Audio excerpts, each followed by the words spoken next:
So, we're back again. I'm going to do the reading of Hetty from chapter 10, where they just get into the rambling hospital. Hope you like it. Gideon and I huddled in the cab. Mother had to pull us out. Please be so good as to wait, she said to the cabman and approached the porter. If you please, sir, I am bringing my 2 foster children back to the hospital, she said. He nodded and let us through the forbidden gates. Mother walked us along the long gravel path towards the doorway. We stared up at all the windows, but we couldn't see inside. There were no children peeping out at us, no children playing on the grass, no children anywhere. I strained my ears, but could hear no chattering, no singing, no laughter. Mother rang the doorbell, and a tall woman in a dark dress and a white apron opened the door. She had a white cap tied onto her head and a long grim face. She did not smile. Foundlings 25621 and 25629, she said. Yes, ma'am, said Mother huskily. This is Gideon Smead and Hetty Feather. They're such dear children. Hetty is bright, very bright indeed, and Gideon is very good and loving, though he doesn't speak just at present. He needs a little extra consetting. We treat all our foundlings in exactly the same manner. We have no favourites here, said the nurse. Come along, children. She held out her hands. We shrank back, clutching Mother. Say goodbye, the nurse said firmly. I was struck as dumb as Gideon. I couldn't believe it was actually happening. Not now, not so coldly and quickly. Mother gathered us together and kissed us. First me, then Gideon. Goodbye, my dear lambs. Try to be good and make me proud of you, she whispered. Hetty, look after your brother. She straightened up and took a step back. Then she turned around and ran down the path, her hand over her eyes. Mother! Before she could look back, the nurse shut the door, trapping us inside the hospital. She clasped our hands determinedly. Her own hands were icy cold and startlingly smooth. We were used to Mother's big work-roughened hands. I am Nurse Buford. Come with me, she said, setting off a quick march. We had to scurry fast to keep up with her. Gideon tripped once, and she jerked his arm impatiently, hurting him. He started to cry, and big tears splashing down his cheeks. Don't cry so, Gideon. I am here. I will look after you, I said desperately. Shh, child. You are not allowed to talk until outdoor playtime, said the nurse, yanking my arm too. She pulled us up a long flight of stairs. There was another nurse standing there waiting. She was dressed in an identical dark frock and quite starch-shapen, but she was small and very squat. Her dress strained at the seams, and her white cap seemed too small for her dark pink face.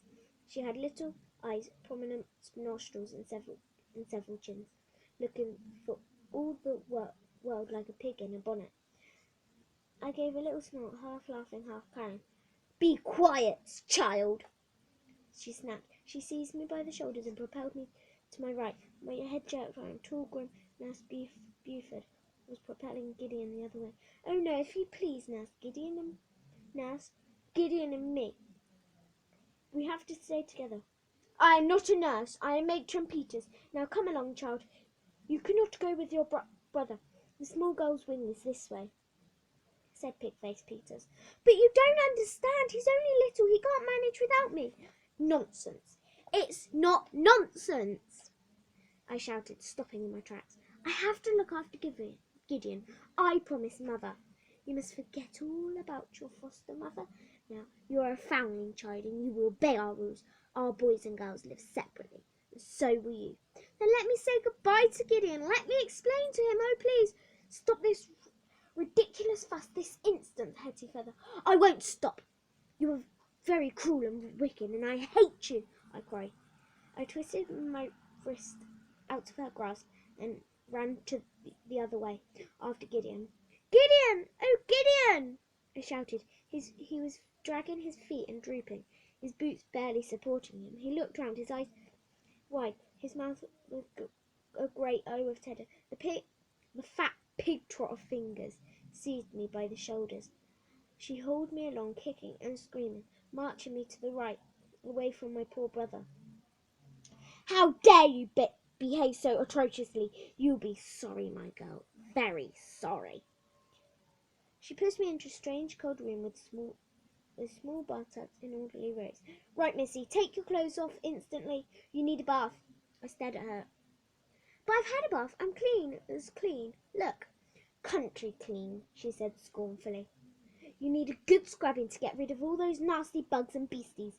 Get those clothes off while I fill the tub." I took my coat off and then sat down to start unlacing my boots. The matron crumpled up my good coat into a little ball and drooped it into the basket. I gave her one boot and she threw it on top of my coat, careless of the muddy soles. She saw my shocked impression. "You won't need these any more." She gave the basket a contemptuous shake. I blinked at her. "Were the foundling children required to run around naked? You'll wear our uniform now," she said. "Pardon me. You can't I wear my best clothes on Sundays, miss?" "You must call me matron. No, you wear your white tippets and aprons on the Sabbath, and bands around your cuffs, especially snowy white. And woe betide you if you get them dirty. Now hurry up, child. Get the rest of your clothes off and step into the bath this instant." While she was topping up the bath, her back turned, I took Jem's precious sixpence out of my pinafore pocket. I stuck it inside my mouth for want of a better place to hide it. The cream tasted unpleasantly metallic and felt as a big dinner plate against my cheek, but I couldn't be helped. I was right to be so cautious. Once I had my pinafore and dress and drawers off, standing shivering in my shifting stockings, the matron darted at me, snatched my baby and threw her in the basket. "She's not clothes, she's my baby," I protested, though it was hard to talk distinctly with the sixpence wedged in my cheek. "It's nasty and dirty, and you're not allowed dollies here." "But I can't sleep without her." "Then you'll have to stay awake," said the matron. She pulled the shift over my head, plucked my stockings from my feet, lifted me up and plunged me into the bath. Then she took a cake of red carbolic soap and started scrubbing me viciously. I wriggled and squirmed at the indignity, especially when she started washing my long hair, digging her fat fingers into my scalp and kneading it so my head was a ball of dough. I put my hands up, trying to protect my forehead. My fingers scratched her wrists, and she dug harder, furious. "Keep still, you fiery little imp," she said, lathering me into the foam. She fetched another jug to rinse the studs away. "This will quench that fire," she said, pouring icy cold water over me. I gasped in shock and would have screamed at her, but I had to keep my mouth stopped because of the sixpence. Then she hauled me out onto the cold floor and wrapped a thin towel round me. "Well, dry yourself, child. Hurry up, hurry up." When I was halfway dry, she sat me on a stool and picked up a pair of scissors. I started trembling. What was she intended to do? Cut off my fingernails? Cut off my fingers? She attacked my head with the hairbrush, smoothing out all the tangles so that my hair fell in a sequined curtain past my shoulders. Then she started to snipping, cutting my hair right off up to my ears. "Oh, please don't cut my hair," I begged. But she had paid no heed. She snipped until my hair was shorter than a boy's, and I was covered in damp red tendrils. She brushed them off me with the towel and then fetched another basket, the clothes inside, this one neatly folded. "This will be your clothes basket, Hetty Feather. You are to keep your clothes in it at night, and woe betide you if you rumple them." She pulled out the boots and stockings and bade me to put them on.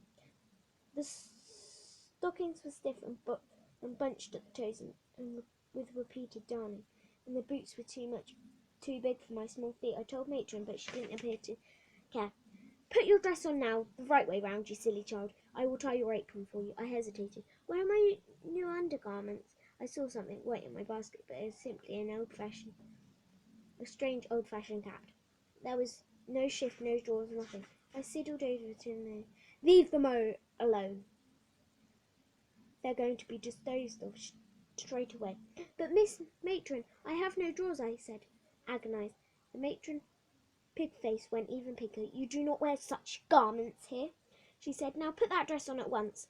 I stuck my poor shorn head through the stiff brown serge. It felt hard and scratchy against my scrubbed skin. She did it up my buttons at the back for me, tied on the apron, and then stuck the cap upon me.